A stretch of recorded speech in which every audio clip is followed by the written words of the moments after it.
Hello, good evening and welcome to Business Live. Coming up, President John Mahama moves to rationalize Ghana's tax structure to help deal with issues of compliance as government grapples with low revenue levels and pushes for removing some taxes. Coming into government, there are a few issues that we thought we should raise with the IMF, including the issue of tax rationalization. But what's going to be the impact of this on revenue gaps that will be created due to the tax reforms? We shall soon be finding out. Also in this bulletin, World Bank warns Ghana's high debt levels and increasing current expenditure could stifle infrastructure investment. We will be analyzing these concerns shortly. Plus, new president of the Chartered Institute of Marketing Ghana targets increase in membership and engagement as part of strategies to improve appeal. Hope to be able to ignite a new passion for marketing and the marketing profession, for practice, for ethics. We also are looking forward to expand access and look at more greater involvement of the general public. We have details of these and many more lined up for you. Please do stay on.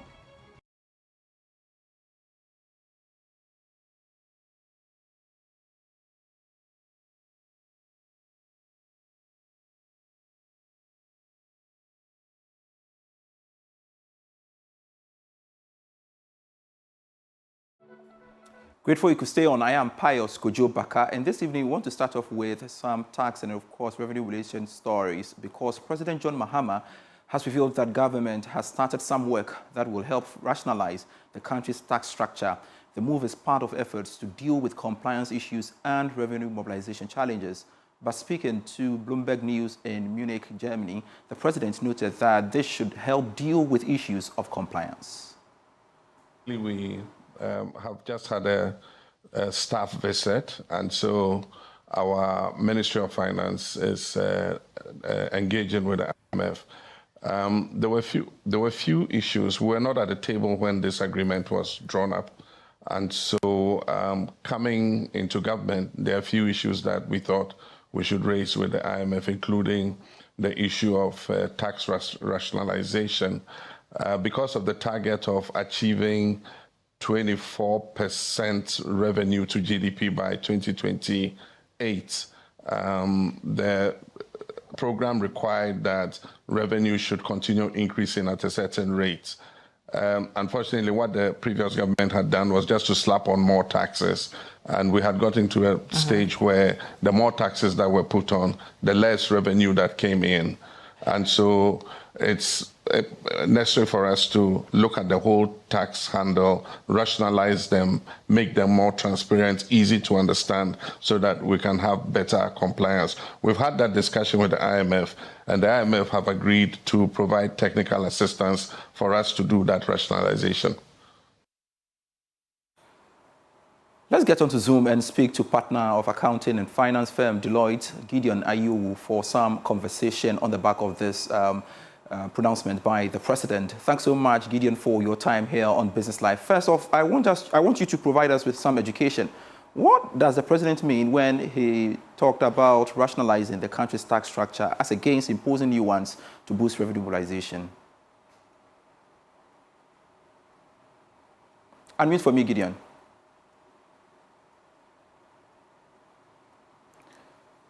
Gideon, if you can unmute for me, I would truly appreciate that. Hello, thank you very much for having me on your show. Yeah, so hello. Yeah, we can hear you, Gideon. Hello, can you hear me? We can. Hello. I can hear you, Gideon. So okay, so so I think I can. Okay. Yeah, so thank you once again for having me on your show. I think with regards to our tax system, it's fit for purpose, and it's to ensure that we get the right requisite amount of revenue from businesses, at the same time making sure that businesses are able to survive and prosper and then grow and continue handling the economy. So it's both sides. As they say, you don't want to kill the that's what he means by that. It seems Gideon's line is terrible. So, Gideon, I'll plead with you to reconnect subsequently so that we'll have a fruitful conversation. The internet is a bit terrible. So, as Gideon is working on that, let's touch on the story in relation to tax matters, though, because ahead of the 2025 budget, the Economic Policy Delivery slated for March 11th, the Food and Beverages Association is calling on the Finance Minister, Dr. Kasiel Atuforsen, to remove the excise tax on fruit juices. According to them, the removal of this tax and other taxes will boost production, send strong positive signal to investors to support the 24-hour economy agenda. Executive Secretary Andrew Awuni of the association has been speaking to Joy Business. In line with the 24-hour economic policy of the government, we are appealing, the Food and Beverage Association is appealing to the Finance Minister as he prepares to release the first budget of the NDC in March. We are asking that the Finance Minister should reset the manufacturing sector by removing the excise tax that was imposed on the industry in the year 2023. Indeed, we had occasion at the time that he was a minority leader, there were occasions where we even wrote petitions to them to fight against it. But be it as it may, the Finance Minister refused and went ahead and then applied it. And when it applied it, it led to negative growth in the industry. It led to massive reduction in operational capacity of most of the players in the industry. Its operational capacity reduced from about 85% to current 38%. There is massive idle plant utilization in the fruit juice industry, and we are calling on the government to reset the industry by removing this major nuisance tax, and that will lead to increase in revenue mobilization by the government, because clearly as when this tax is removed, it will lead to increased production efficiency, it will lead to increased sales, it will also lead to increased payment of other allied taxes such as PAYE, SNAID, and many other stuff. So the industry will also be able to employ more people, and they will be able to operate 24 hours. Until then, I don't think that there's anything that can really reset this particular industry, because players are really suffering, and you cannot buy a particular product, most likely patronized by children, with a tax component of over 50%, 54% on it. It is time for us to reset the industry by removing the excise tax that was amended and imposed in the year 2023. Now, economist Professor Patrick Esuming says government must focus on fully reviving the economy before it proceeds to reactivate the sinking fund. Speaking on the marketplace, Professor Esuming insisted that despite the importance of the sinking fund, the country would benefit greatly from it if its debt were at a sustainable level, where proceeds from the fund can be channeled solely into growing the economy. The sinking fund, well, it's a good fund to have in good times. I think when you review how a sinking fund works, you say, well, at this point, you know, if the economy is strong and more resilient to shocks, then it diminishes the importance of the sinking fund. The sinking fund comes in when you get into times of trouble. Now, if your economy is more resilient, even when times are not so great, you know, ability to withstand shocks will minimize how much damage those external shocks will cause. But, you know, I think even if you reactivate it, I think more funds should be going in when times are good than currently that, you know, we are in a bit of trouble. Now, new president of the Chartered Institute of Marketing Ghana, Michael Abiel, has revealed that he plans to focus on programs that will help increase membership and engagement to aid public appeal. Mr. Abiel was last week elected as president together with 3 other executives to run the affairs of the institute for 3 years. Mr. Abiel tells Joy Business this is part of his Agenda 505 strategy for the institute. I think it's the message, but mostly it's, I think, the desire of the members to have a new team, to relook at our activities, and also to reposition us as the leader when it comes to the marketing profession. I think that the message I put across spoke to them, and they responded positively. But for me, it's a big task ahead of us. A task that we will need all members to come on board. If I follow the Chartered Institute of Marketing in Ghana, and I stand to be educated, there are some who would describe you as an outsider. I mean, help us to understand or dispel that perception that Mr. Bio is an outsider, and also you coming from MG Consulting. If you tell me more about them, what you guys are doing. But first, the question about you an outsider. So, I have been a member of the Chartered Institute of Marketing for the past How long? 15 years, and I have contributed, my entire career to the environment of sales and marketing. Starting as a sales agent at KEK Insurance Brokers, and through the ranks, being a head of business development, being a chief marketing officer, and now at MGA Consulting, and the past since 2013, been helping and developing the marketing professionals within the industry. We have trained and we have helped various organizations develop various sales and marketing strategies. And we've dealt with various industries, from banking to insurance to manufacturing to trade. We have really contributed, and I've been at the forefront. In fact, the last thing I did, which was remarkable within our sector, was convening the National Sales Leaders Conference, which happened last year, and fortunately we'll be having it again this year, which brought together over 2,700 participants across the length and breadth of the country, across various industries, to come to discuss the future of sales. And so I think I am more an insider, like any of my other colleagues. What is going to be your major focus when you take over as the president of the Chartered Institute of Marketing Ghana? So, with the support of my council, my executive council, there are some key areas we've looked at, and we've termed it, or I presented it, Agenda 5 of 5, and hopefully with the support, and I'll go through membership as well as my team, for us to firm that up. But our focus really is to look at the next generation of marketers. We hope to be able to ignite a new passion for marketing and the marketing profession, for practice, for ethics. We also are looking forward to expand access and look at more greater involvement of the general public. There are a lot of practitioners, people who are practicing marketing, that are not part of the institute.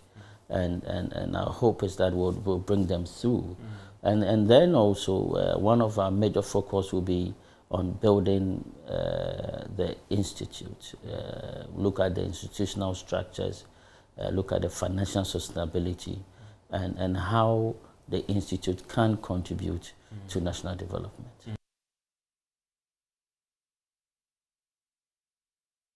Michael Abio is the newly elected CIMG president, having that interaction with my colleague George Yafe. I would like to go back to our earlier story about President John Mahama's decision to, rationalize some of our tax system. And of course, we're making sense out of that. And as we had Gideon Ayewu, a partner at Deloitte, to help us understand what the president meant by that. And Gideon, really sad your line froze at some point, but I'm pretty sure you are now connected. So help us understand what you were saying earlier. Okay, thank you once again. I think I was touching on the fact that we need a tax system which derives the right amount of revenue for government to enable government carry out its projects.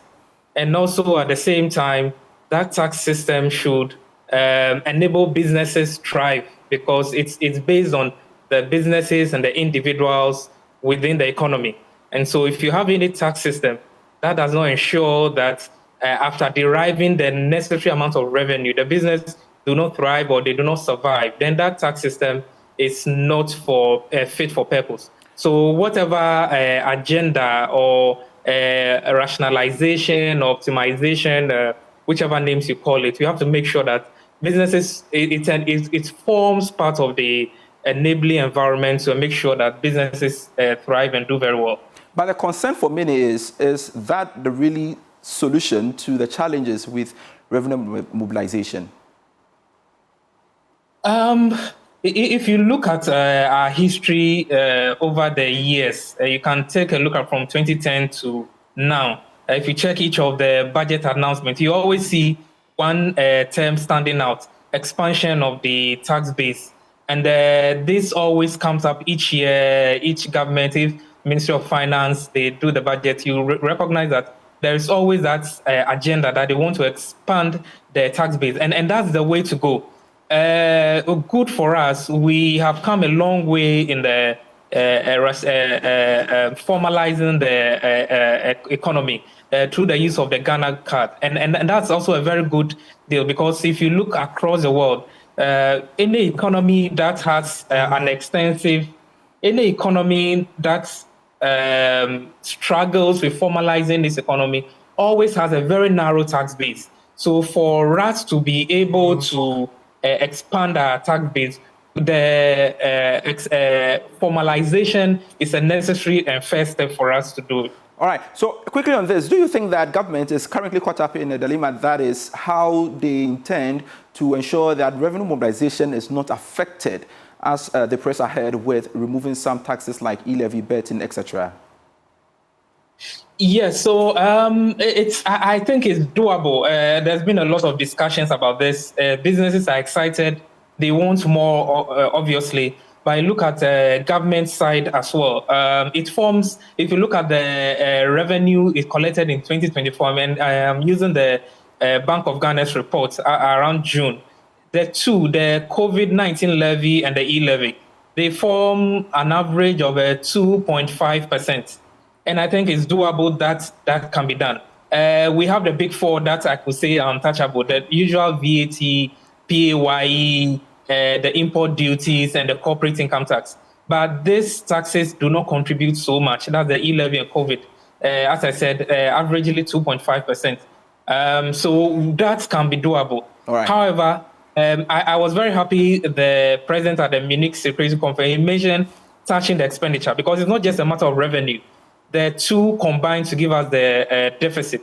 So if you reduce the revenue and you can also optimize the expenditure side and make sure that there's value for money, and we get, make sure our 1 CD spent goes a long way, then it's possible and then it's achievable. Gideon Ayowu, thanks so much for your input this very moment. We truly appreciate it. He's a partner at Deloitte. You're still watching Business Live. We have a conversation on the World Bank after this short break.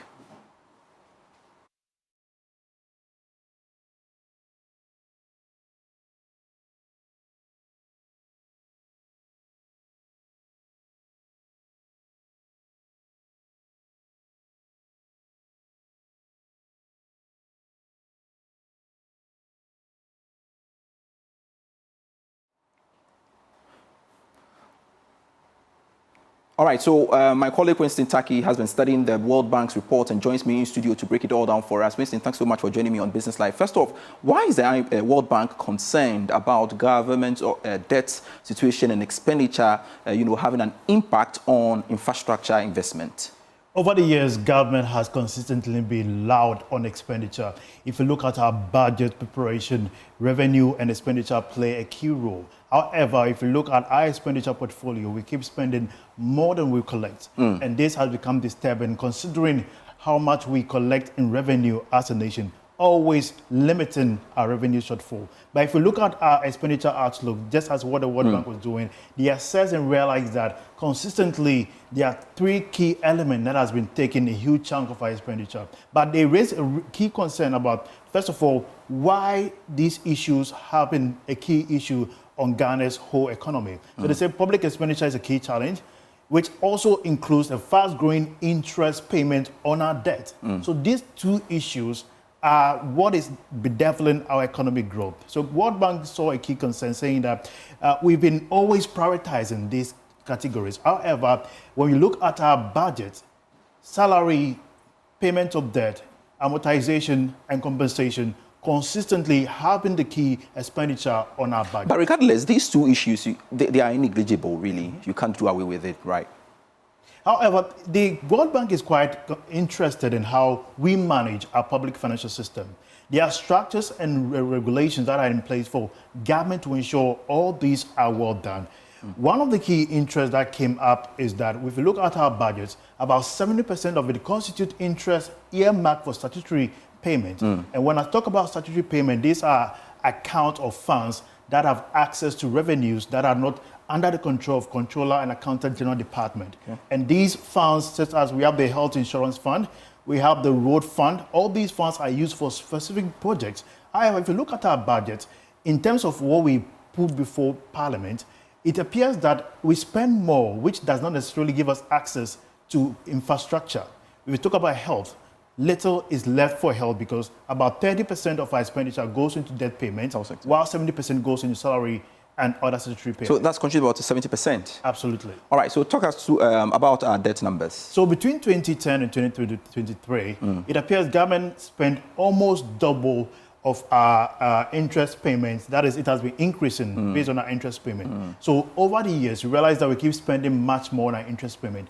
Just this year, it appears we have paid about $1 billion in terms of servicing our interest payment. We know what happened in terms of our debt restructuring, both the Eurobond and domestic debt restructuring. All these were to provide us a fiscal space for us to enter or let's say spend on capital or related expenditure. We talk about infrastructure, which is critical for growth. World Bank is quite essential or quite loud about ensuring poverty reduction is prioritized. If we look at how our budget has consistently been, the key concern for this current government, which is the finance minister, is how he's going to raise enough revenue to meet the consistent expenditure we've been having. So, well, luckily, the president did say that he's looking at rationalizing some of our tax systems. So maybe it will, create some space for us to, It will not be that easy. Looking at the structure of our budget, the finance minister may have to restructure the whole outlook of our budget. There are some key elements that have not been included. These are statutory in terms. However, if they want to restructure it, they have to start from the MMDZ levels, overlook all our public financial management structure to ensure all these are taken into consideration.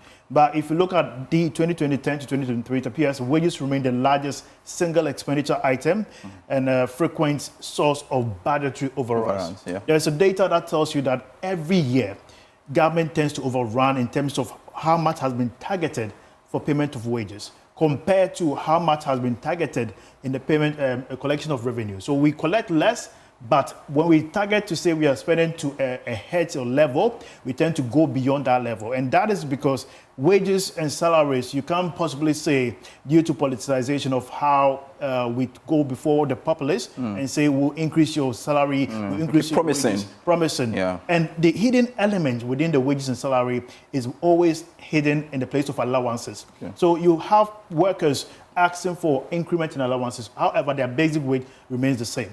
And this is a key challenge. If you go through the data, you get to realize that the public sector workers, based on research, tend to be paid more higher compared to private workers. That is why we keep seeing the increasing number of the public sector wages. All right, so when you take a look at the figures as we have it on our touch screen, is that to say that it gives credence to the concern by the World Bank that indeed, if you don't check your revenue levels as well as your debt portfolio, that could have an impact on investment when it comes to infrastructure? Is that the case? Absolutely. The World Bank is quite concerned because if you look at most African countries, they consistently have a development structure. You see infrastructure development in most countries. People travel all over the world just to have experience in proper healthcare facility, proper school education, which all these are critical. But if we want to prioritize these particular development to bring about poverty reduction over the years, these things have to be done to ensure there's enough fiscal space to spend on capital expenditure and social intervention. What you see right here is public sector salaries and allowances, which constitute 33% of total expenditure, while debt servicing constitutes 16% of our dota expenditure. One of the major concerns that we realize from the research is that despite a relatively well-established process, it appears that we are not able to have a proper projection in terms of how much we'll pay on our salary. Grateful. That is a key concern. Grateful, Winston. We shall, of course, interrogate the figures much more subsequently. Winston Tak is my colleague here at Joy Business. That's it for Business Live for today. Do join us at 8 p.m. with Prime Business. I am Pius Kojo Baka.